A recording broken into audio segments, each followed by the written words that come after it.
Bismillahirrahmanirrahim. Assalamu alaikum. Welcome back. 2 minutes after 11 o'clock, and our first guest is Michael Benevolent Masina. He is a GBV activist with Women for Change. A very good morning to you, Michael. Welcome to the program. Nice to have you here. Good morning, Julie. Thank you so much for having me. Okay, we're going to discuss something very important. We slowly getting to the very important 16 days of obviously this happens every year, 16 days of no violence against women and children. And oftentimes we kind of say it's not enough to just dedicate 16 days of a year to highlight these issues. It should be topmost on our minds throughout the year. But let's give it as much muster as we possibly can, because it is an important topic. Now, we understand that there's something that is going to be happening sometime soon. That is, if we get government permission, and it is what is entitled the Women's Shutdown, described as a call for the nation to pause. Let's understand what is the main purpose behind this action on the 21st of November. Yes, no, absolutely. Thank you so much, Julie. And I just want to echo your sentiments first in saying and stating that 16 days is coming up. That is the 16 days of activism against gender-based violence and femicide in our country. That will be in December. And like we have, and like you've mentioned as well, it is not enough that we dedicate just 16 days. And that is why organizations like ours, Women for Change, are on the ground continuously every single waking day, fighting for survivors, for their voices to be heard, and for their stories to actually be heard, and for justice to be served with regards to the cases and the traumatic experiences that they find themselves in at the hands of perpetrators. And that also then leads me straight into the shutdown, like you mentioned, that is happening on the 21st of November. Women for Change is calling for a complete shutdown. And this is not a protest action. This is not an act of defiance of any sort. This is merely a way in which we want to silence, to bring about the silence that continues to happen in South Africa, where we see a lot of people just going about their day and carrying on with the business as usual, as if not every single day 15 women in our country are killed and are murdered as a result of gender-based violence. We want the shutdown to be able to make these challenges that are happening on South African grounds visible enough, so that hopefully the people that actually have the resources and the people that are in power can actually finally step in and make a meaningful change. Okay, so let's look at the importance of this day, the 21st of October. It's calling for women not to work or spend money on this particular day. What impact do you hope this economic withdrawal will have? I kind of worry about it. It's a very noble cause, but it can have a very negative impact on the very lives that we're wanting to protect here. Agreed, Julie, and I hear and understand your sentiments as well, like you mentioned. It is the 21st of November, just to make sure there. But also, we are calling on women and members of the LGBTQI plus community to refrain from engaging in any paid or unpaid labor, as a way for the world and for the economy to see what happens when their weight is taken off, so that the people that have to continue on the day with operations can also feel the weight of what it feels like when women are not around. Because with the killings, that is what we are seeing is happening. So you are basically normalizing the fact that it's okay to murder a woman, and yet you are not cognizant of the fact that without women and the queer community in South Africa, a lot of much of the economy can also be affected. And Okay, just to mention can I that, just come in here? This yes, of is course. an Islamic radio station, and we don't subscribe to the LGBTQ. According to our religion, that is not allowed. So, if for the purposes of this program, can you please refrain from referring to that group of people, if you don't mind? Let's just focus on women and women's rights. Are you okay with that? I'm comfortable with not mentioning it, but I will say that it is and it stays very much a fundamental part of our cause and a very fundamental part of the shutdown, because they are the two groups that are mostly affected by gender-based violence. Let us focus on women. As I've indicated, our radio station, and me personally as a Muslim woman as well, being pretty spiritual, you know, you hold your views dear to yourself, and I need to hold the views of what we're all about here at Salam Media close to my heart, and I need to uphold our mission and vision as well. So can we please refrain from that? Let's take an ad break and we will continue if you are comfortable enough to do so. Okay?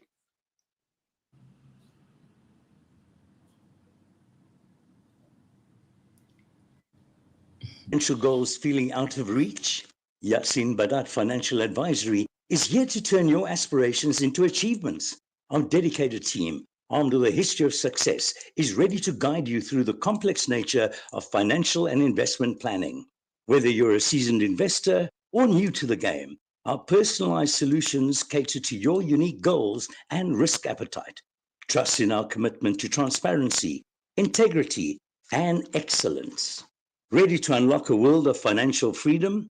Partner with us today. Call Yasin Badat Financial Advisory at +27 33 346 2071 or visit www.yasinbadat.com.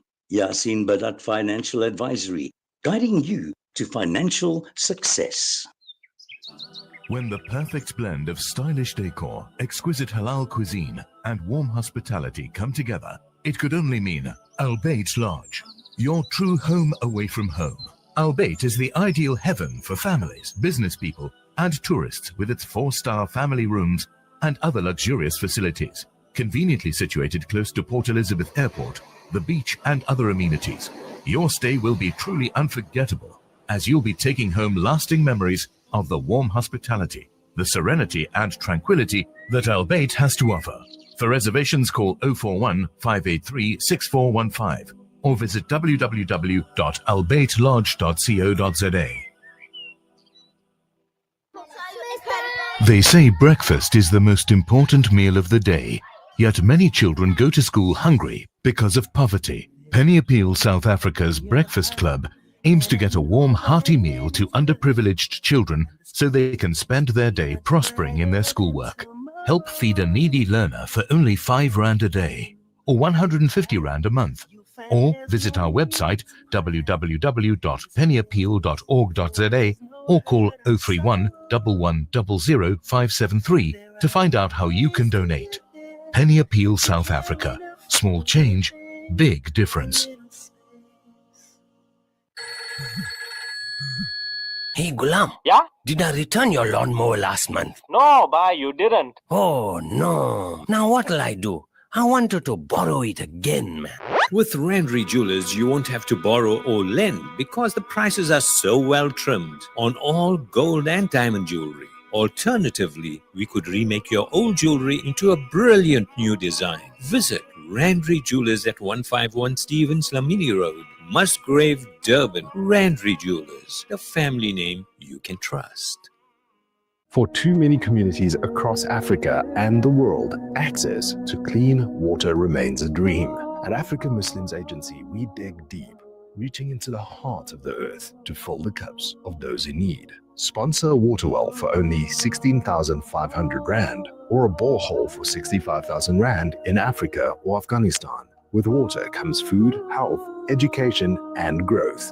Give water, give life with Africa Muslims Agency. Salam Media, your link.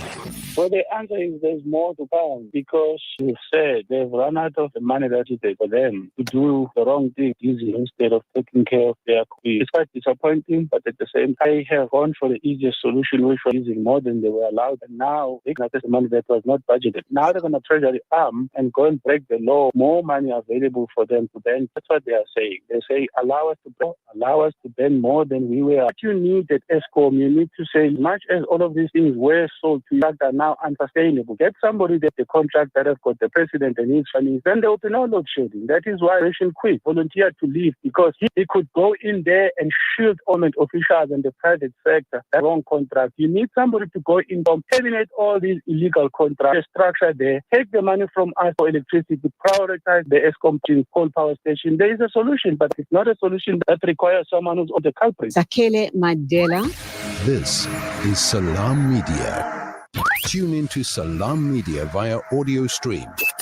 It is a privilege and an honor to be endorsed by the DA and our coalition partners in Tshwane. At the same time, there's really no time for celebration, firstly, because I first need to be elected, and you know how chaotic and disruptive those council meetings can be, especially in places where the ANC have lost power, but also because there is a daunting task ahead of us in fixing the city of Tshwane, especially responding to the findings of the AG and getting control of the city's finances. I mean, that's just the first priority. If we don't get that right, then service delivery is not going to improve. In fact, it's going to decline. So that has given me a view of the worst of our municipalities in the country, the factors that lead municipalities to start failing and to stop effectively delivering services to residents. Member of Parliament and the male candidate, Salias brings himself.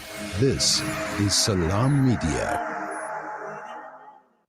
Listen to something fresh. Back in 2021, you remember that America decided out of Afghanistan after being occupied that country for 20 years, taking over from the Taliban. The Americans said what about missionaries who were saving the Americans for that 20 years. But now that the Americans, those Afghan missionaries may be, they think they must take them to the permanent residency there. Something was very, very good. That was in August.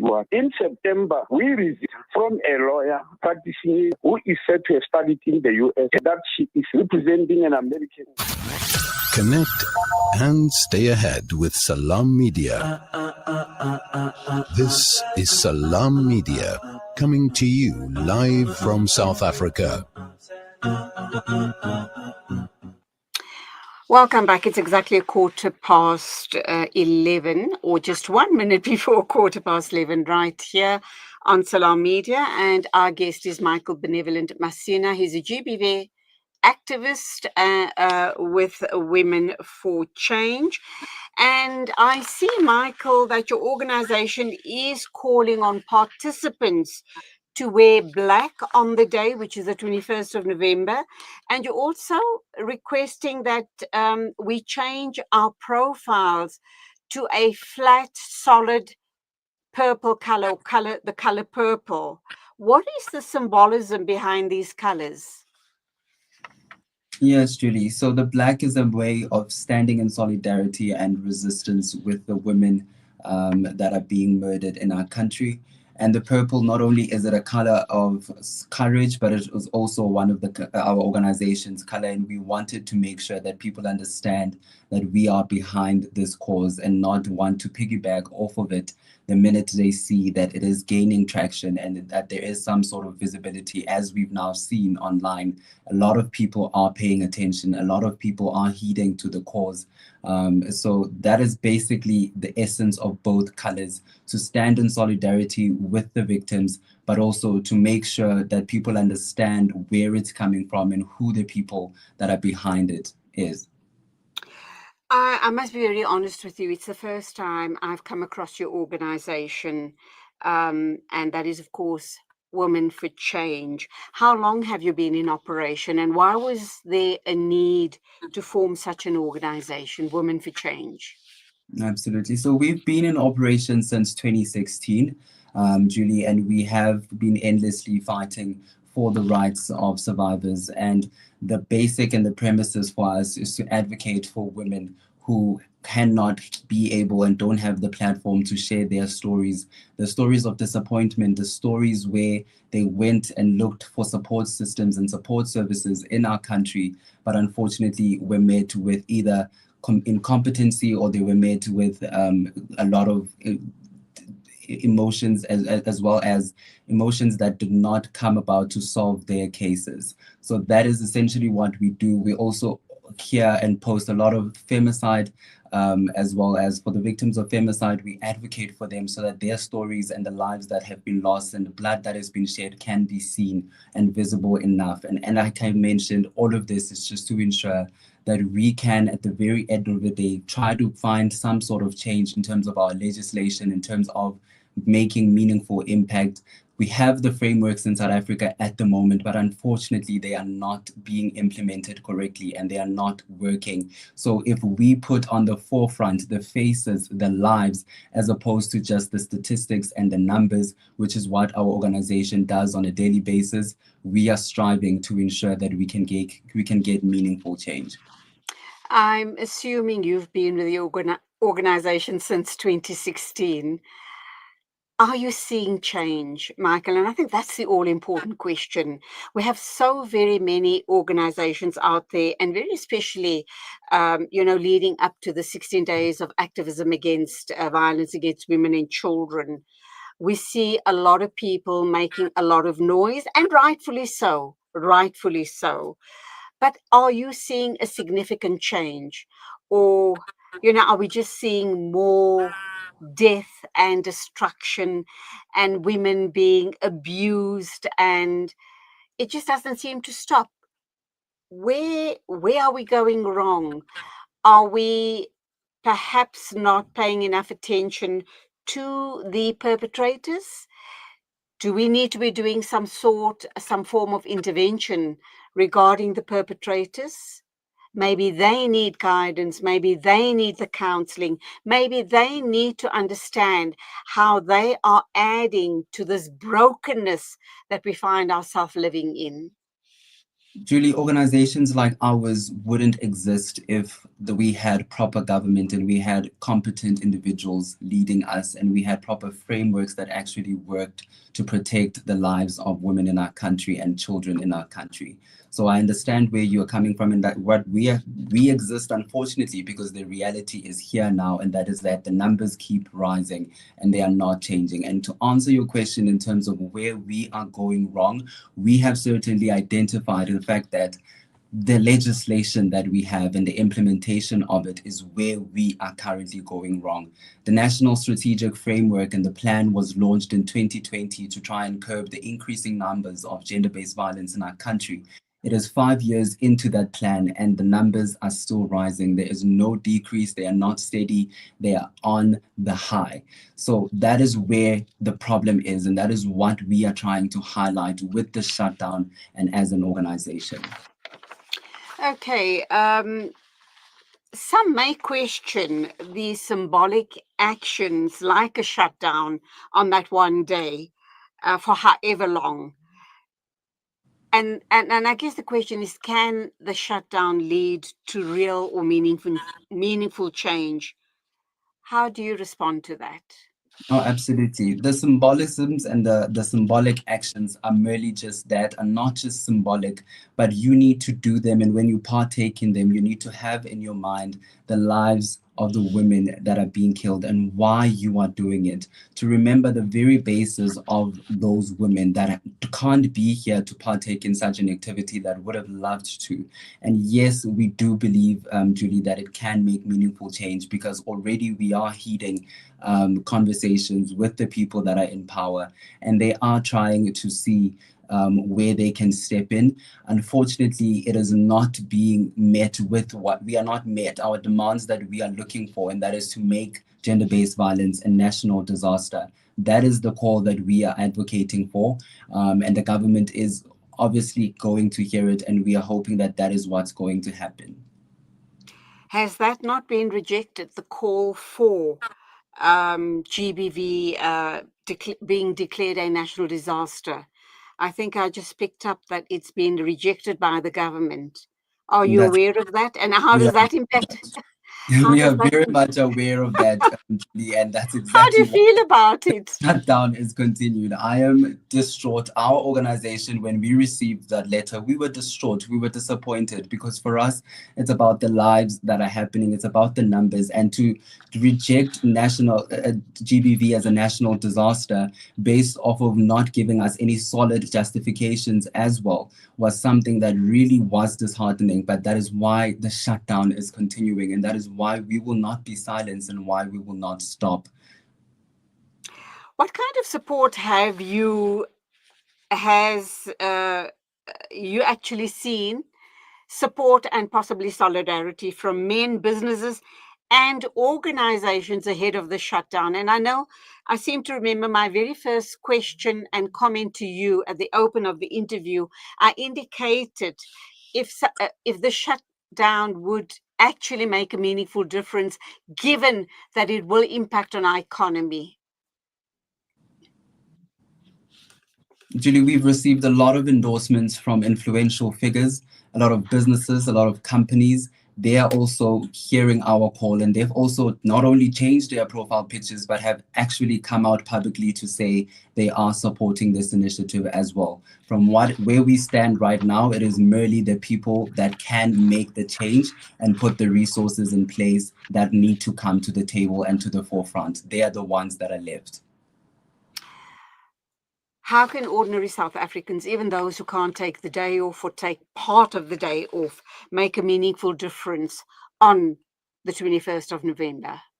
Absolutely. As I mentioned, we understand that we are coming from a point of privilege and asking that women stay at home on the day and not partake in the economy. But we understand that if that is not a possibility for you, there's no way that we can stop you from going to work. And, we also want to make sure that you don't lose your job. Hence, we have employer letters on our website that they can download and hand into their employer. And we also emphasize the fact that should you be rejected to staying at home, that is also okay. There are other ways in which you can partake and make the shutdown visible, and such as the ones you've already mentioned in terms of changing your profile pictures across your social medias to purple so it can't be ignored, it can be visible, in terms of wearing black on the day and standing in solidarity and resistance, as well as just joining us for the 15-minute standstill on the day at 12 p.m.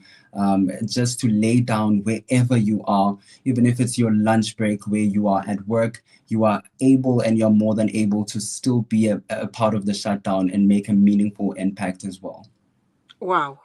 I do wish you every success for the 21st, and we certainly will see in our own way how we can make a difference, how we can support you in our own way to observe it by wearing black, by just kind of stopping everything for, even if it's just the 15 minutes, to lie down and just reflect on women who are victims and or survivors of gender-based violence.